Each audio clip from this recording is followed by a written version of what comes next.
السلام علیکم ورحمۃ اللہ وبرکاتہ۔ سیرت النبی قسط نمبر 19۔ حضرت ابوبکر صدیق رضی اللہ تعالیٰ عنہ کہتے ہیں، جب میں یمن میں اپنی خریداری اور تجارتی کام کر چکا تو رخصت ہونے کے وقت اس کے پاس آیا۔ اس وقت اس نے مجھ سے کہا، میری طرف سے چند شعر سن لو جو میں نے اس نبی کی شان میں کہے ہیں۔ اس پر میں نے کہا، اچھی بات ہے، سناؤ۔ تب اس نے مجھے وہ شعر سنائے۔ اس کے بعد جب میں مکہ معظمہ پہنچا تو نبی صلی اللہ علیہ وسلم اپنی نبوت کا اعلان کر چکے تھے۔ فوراً ہی میرے پاس قریش کے بڑے بڑے سردار آئے۔ ان میں زیادہ اہم عتبہ بن ابی معیط، شیبہ، ابو جہل اور ابو البختری تھے۔ ان لوگوں نے مجھ سے کہا، اے ابوبکر، ابو طالب کے یتیم نے دعویٰ کیا ہے کہ وہ نبی ہیں۔ اگر آپ کا انتظار نہ ہوتا تو ہم اس وقت تک صبر نہ کرتے۔ اب جب کہ آپ آ گئے ہیں، ان سے نمٹنا آپ ہی کا کام ہے۔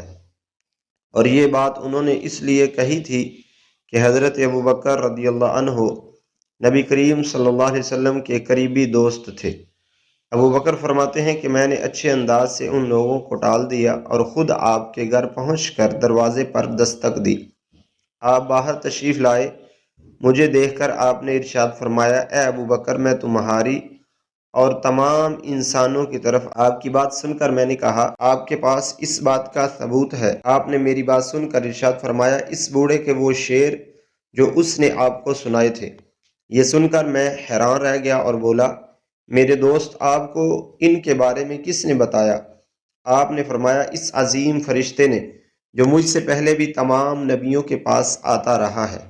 حضرت ابوبکر صدیق رضی اللہ تعالیٰ عنہ نے عرض کیا، اپنا ہاتھ لائیے، میں گواہی دیتا ہوں کہ اللہ کے سوا کوئی معبود نہیں، اور یہ کہ آپ اللہ کے رسول ہیں۔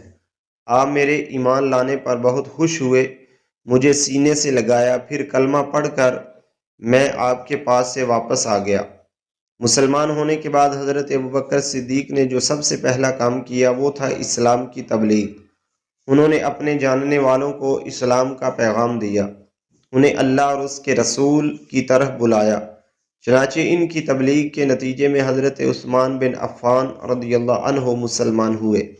حضرت عثمان رضی اللہ عنہ کے مسلمان ہونے کی خبر ان کے چچا حکم کو ہوئی تو اس نے انہیں پکڑ لیا اور کہا، تو اپنے اللہ کی قسم، میں تجھے اس وقت تک نہیں چھوڑوں گا جب تک کہ تو اس دین کو نہیں چھوڑے گا۔ اس کی بات سن کر حضرت عثمان غنی رضی اللہ عنہ نے فرمایا، اللہ کی قسم، میں اس دین کو کبھی نہیں چھوڑوں گا۔ ان کے چچا نے جب ان کی پختگی اور ثابت قدمی دیکھی تو انہیں دھوئیں میں کھڑا کر کے تکالیف پہنچائی۔ حضرت عثمان رضی اللہ عنہ ثابت قدم رہے۔ حضرت عثمان رضی اللہ عنہ کی فضیلت میں ایک حدیث میں آیا ہے کہ نبی کریم صلی اللہ علیہ وآلہ وسلم نے فرمایا، جنت میں ہر نبی کا ایک رفیق یعنی ساتھی ہوتا ہے، اور میرے ساتھی وہاں عثمان ابن عفان ہوں گے۔ حضرت ابوبکر نے اسلام کی تبلیغ جاری رکھی۔ آپ کی کوششوں سے حضرت عثمان کے بعد حضرت زبیر بن عوام بھی مسلمان ہو گئے۔ اس وقت ان کی عمر 8 سال تھی۔ اسی طرح حضرت عبد الرحمن بن عوف بھی حضرت ابوبکر صدیق کی کوشش سے مسلمان ہوئے۔ جاہلیت کے زمانے میں ان کا نام عبد الکعبہ تھا۔ نبی کریم صلی اللہ علیہ وآلہ وسلم نے آپ کا نام عبد الرحمن رکھا۔ یہ عبد الرحمن بن عوف کہتے ہیں، امیہ ابن خلف میرا دوست تھا۔ ایک روز اس نے مجھ سے کہا، تم نے اس نام کو چھوڑ دیا جو تمہارے باپ دادا نے رکھا تھا؟ جواب میں نے کہا، ہاں، چھوڑ دیا۔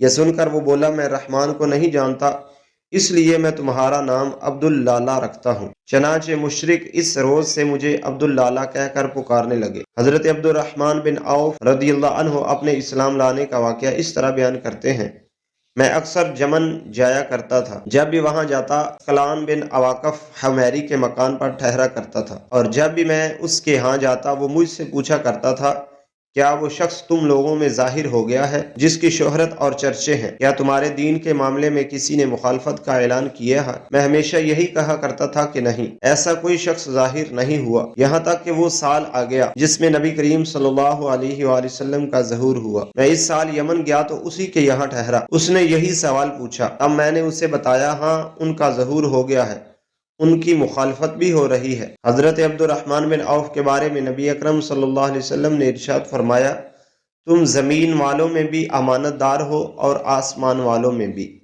حضرت عبد الرحمن بن عوف رضی اللہ عنہ کے بعد حضرت ابوبکر صدیق نے حضرت سعد بن ابی وقاص کو بھی اسلام کی دعوت دی۔ انہوں نے کوئی ہچکچاہٹ ظاہر نہ کی، فوراً حضور نبی کریم صلی اللہ علیہ وسلم کے پاس چلے آئے، آپ سے آپ کے پیغام کے بارے میں پوچھا۔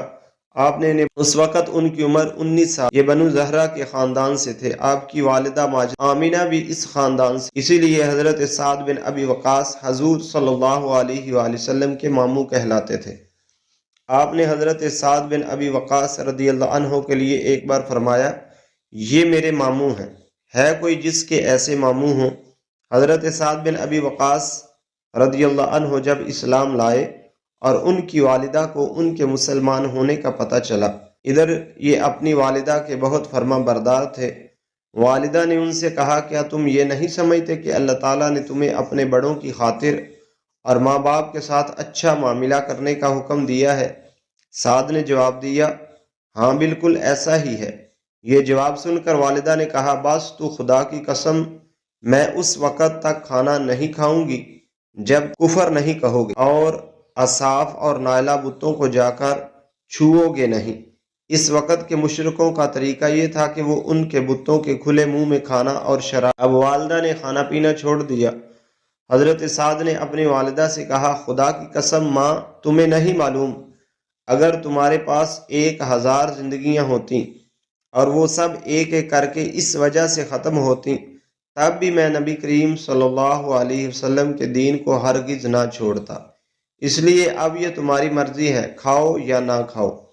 جب ماں نے ان کی یہ مضبوطی دیکھی تو کھانا شروع کر دیا، تاہم اس نے اب ایک اور کام کیا، دروازے پر آ گئی اور چیخ چیخ کر کہنے لگی، کیا مجھے ایسے مددگار نہیں مل سکتے جو سعد کے معاملے میں میری مدد کریں تاکہ میں اسے گھر میں قید کر دوں اور قید کی حالت میں یہ مر جائے یا اپنے نئے دین کو چھوڑ دے۔ حضرت سعد فرماتے ہیں، میں نے یہ الفاظ سنے تو ماں سے کہا، میں تمہارے گھر کا رخ بھی نہیں کروں گا۔ اس کے بعد حضرت سعد کچھ دن تک گھر نہ گئے۔ والدہ تنگ آ گئیں اور اس چنانچہ یہ گھر چلے آئے۔ اب گھر والوں نے پیار اور محبت سے سمجھانا شروع۔ وہ ان کے بھائی عامر کی مثال دے کر کہتی، دیکھو عامر کتنا اچھا ہے، اس نے اپنے باپ دادا کا دین نہیں چھوڑا۔ لیکن پھر ان کے بھائی عامر بھی مسلمان ہو گئے۔ اب تو والدہ کے غیظ و غضب کی انتہا نہ رہی۔